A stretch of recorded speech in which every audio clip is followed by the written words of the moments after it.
Have you ever wondered why some immigrants have an easier path to the United States than others? Imagine two people applying for a visa, one from Turkey, the other from Nigeria.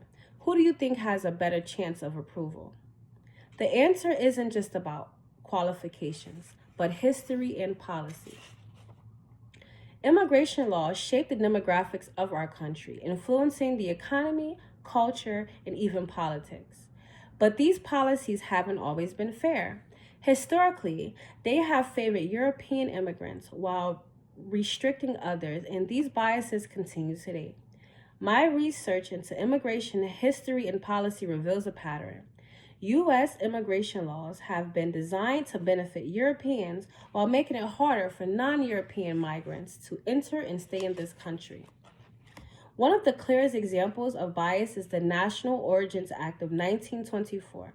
This law created strict quotas that prioritized Northern and Western Europeans while almost entirely banning immigrants from Asia and severely limiting those from Southern and Eastern Europe. It reinforced the idea that the U.S. should remain racially European. In 1965, the Immigration and Nationality Act removed racial quotas but introduced family-based migration, an approach that unintentionally benefited Europeans who already had relatives in the United States.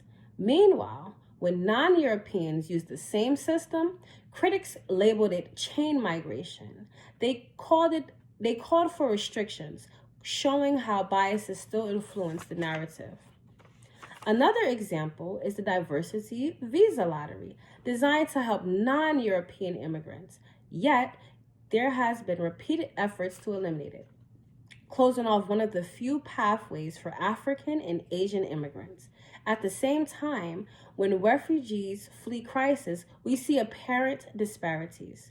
Ukrainians were fast-tracked for entry, while Haitians and Central Americans face deportation and restrictive policies. These biased policies affect communities in a real way. Some fear a majority-minority America and pushes for restrictive immigration laws to maintain historical racial demographics. However, these policies also harm the economy. Industries like agriculture and healthcare face labor shortages because of reduced migration from non-European countries. Additionally, immigration enforcement disproportionately targets Latin Americans, criminalizing communities rather than providing fair pathways to legal status. There are calls for reform. Advocates suggest eliminating per-country visa caps and expanding citizenship pathways. A fairer system will reflect American values and strengthen the country socially and economically. U.S. immigration laws have long favored European migrants, shaping the racial and cultural landscape of the nation. While policies have evolved, biases still remain in the visa approval process, refugees acceptance, and family-based migration. Next time you hear an immigration debate, ask yourself, is it really about the policy or is it about controlling who gets to be considered an American? Thank you.